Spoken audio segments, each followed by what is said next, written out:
प्यारे बच्चों, welcome to my coaching classes PSTP Bhagalpur. आप लोगों को ढेर सारी शुभकामनाएं। आपने मेरे इस कोचिंग क्लासेस को ज्वाइन करके पढ़ाई करने का निर्णय लिया है, इसके लिए बहुत बहुत धन्यवाद। आइए आज की कक्षाओं के लिए जो हमारा विषय है उसका अध्ययन करते हैं। हमारा विषय है विज्ञान। बच्चों, जो बच्चे 9th-10th जा चुके हैं, आज मैं उसे बहुत ही सुंदर और आसान तरीके से विज्ञान की परिभाषा बताऊंगा। ऐसे तो बहुत सी परिभाषाएं किताब में आपको मिल जाएगी, लेकिन हम लोग कुछ आसान परिभाषाएं की बात करेंगे जो आपको आसानी से याद हो जाएगा। तो आइए हम लोग पहला प्रश्न की बात करते हैं। पहला प्रश्न बनाते हैं, विज्ञान किसे कहते हैं? किसे कहते हैं? या फिर आप कह सकते हैं कि विज्ञान से आप क्या समझते हैं? तो बच्चों, विज्ञान के बारे में अगर हम लोग समझें तो कह सकते हैं कि किसी भी विषय वस्तु का लगातार सुनिश्चित तरीके से क्रमबद्ध अध्ययन करके विशेष ज्ञान को प्राप्त करके नए नए आविष्कार खोज को कर लेना ही विज्ञान कहलाता है। या आसान शब्दों में कह सकते हैं कि किसी भी विषय वस्तु का अगर हमें विशेष ज्ञान है तो वही विज्ञान कहलाता है। आइए इसको हम लोग नोट कर लें। क्वेश्चन नंबर 1 डाल दीजिए इसमें कि किसी भी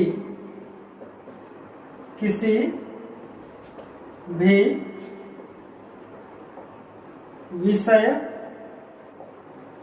वस्तु का लगातार क्रमबद्ध तरीके से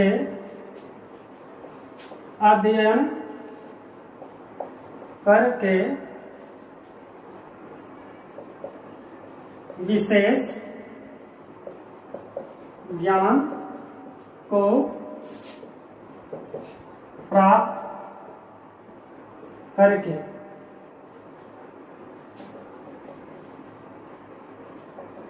आविष्कार या खोज करने को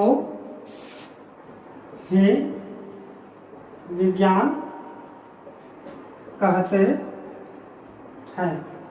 प्यारे बच्चों, ध्यान देंगे, हमने लिखा किसी भी विषय वस्तु, कहने का मतलब किसी भी क्षेत्र में लगातार, क्योंकि विज्ञान का अध्ययन करना आसान नहीं है, आप लगातार उसमें आपको लगे रहना पड़ेगा, तरीके से अध्ययन करके विशेष ज्ञान को प्राप्त करके आविष्कार या खोज करने को ही विज्ञान कहते हैं। या आसान शब्दों में हम ये भी कह सकते हैं कि किसी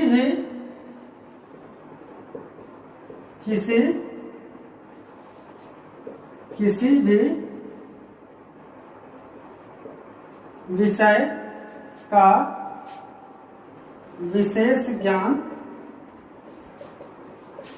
विज्ञान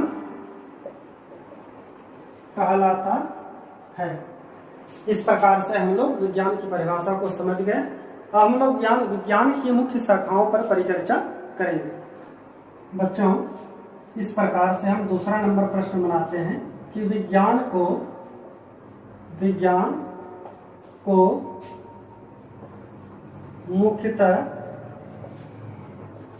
कितने वर्गों में रखा गया है? वर्गों में रखा गया है। आप कितने वर्गों में रखा गया कह सकते हैं, कितने भागों में बांटा गया कह सकते हैं, या विज्ञान की मुख्य कितनी शाखाएं हो सकती है, सभी का मतलब एक ही है। तो आप लोग पहले जानकारी रखें हमेशा कि विज्ञान को मुख्यतः 3 वर्गों में रखा गया है, जिसको आप लोग फिजिक्स, केमिस्ट्री, बायोलॉजी कहते हैं। तो विज्ञान को मुख्यतः 3 वर्गों में रखा गया है। आइए इसको एक आउटलाइन के माध्यम से हम लोग समझते हैं।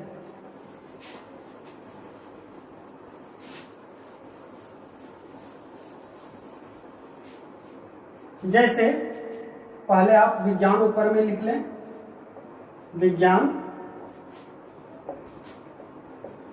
साइंस, और विज्ञान की मुख्य 3 शाखाएं हैं। विज्ञान की मुख्यतः 3 शाखाएं हैं।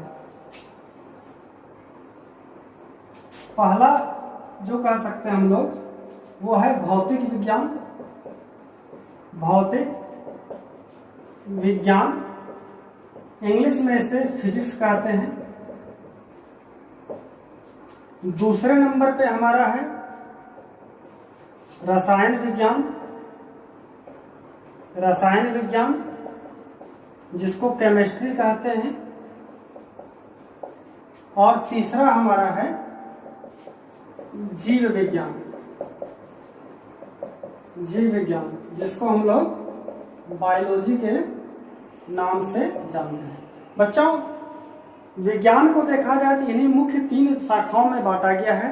और +2 में जाने के बाद आप क्या करेंगे कि सब पर अलग अलग तरीके से बुक आप पढ़ते हैं, लेकिन क्लास 10 तक में जो हमारा CBSE बोर्ड है और बिहार बोर्ड है, इन दोनों बोर्ड में क्या क्या इसको एक ही साथ पढ़ा गया है इसको। लेकिन अगर कोई अध्ययन करना चाहता है डीपली तो अलग अलग किताबी मार्केट में अवेलेबल है, वो इसका तैयारी कर सकता है। क्योंकि हमारा टॉपिक है विज्ञान को का जो अलग अलग शाखा उसका परिचय कराना, तो हम लोग क्या करेंगे कि फिजिक्स से अगर बात किया जाए तो फिजिक्स की जो है मुख्यतः 2 शाखा इसका रख सकते हैं। क्योंकि पहले जो फिजिक्स था जनरल फिजिक्स हम लोग पढ़ रहे थे, लेकिन विज्ञान के खोज के अनुसार नए नए तरीके से नया नया कॉन्सेप्ट आया फिजिक्स में, और इसीलिए हम लोग आज के डेट में 2 प्रकार से फिजिक्स को क्लासीफाई कर देते हैं। एक जनरल फिजिक्स जो पढ़ते हुए आ रहे थे हम लोग, और कुछ मॉडर्न तरीके से कुछ कुछ खोज हुआ है नया नया, उसको हम लोग आधुनिक भौतिक विज्ञान यानी मॉडर्न फिजिक्स के नाम से उसको हम लोग जानते हैं। इसीलिए अगर देखा जाए तो पहला हो गया सामान्य भौतिक विज्ञान। सामान्य भौतिक विज्ञान जिसको कि हम लोग जनरल फिजिक्स कह सकते हैं, जनरल फिजिक्स कहते हैं। और दूसरा हमारा है आधुनिक भौतिक विज्ञान। आधुनिक भौतिक विज्ञान जिसको हम लोग कह सकते हैं मॉडर्न फिजिक्स। उसी प्रकार केमिस्ट्री को देखा जाए तो केमिस्ट्री को मुख्यतः 3 वर्गों में रखा गया है। पहला है हमारा कार्बनिक रसायन। कार्बनिक रसायन आप रसायन विज्ञान भी कह सकते हैं। कार्बनिक रसायन विज्ञान। Organic chemistry. दूसरा है आपका अकार्बनिक रसायन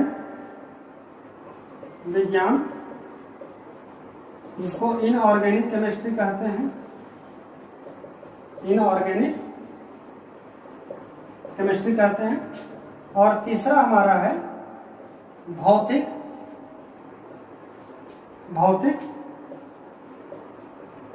रसायन विज्ञान जिसको फिजिकल केमिस्ट्री कहते हैं।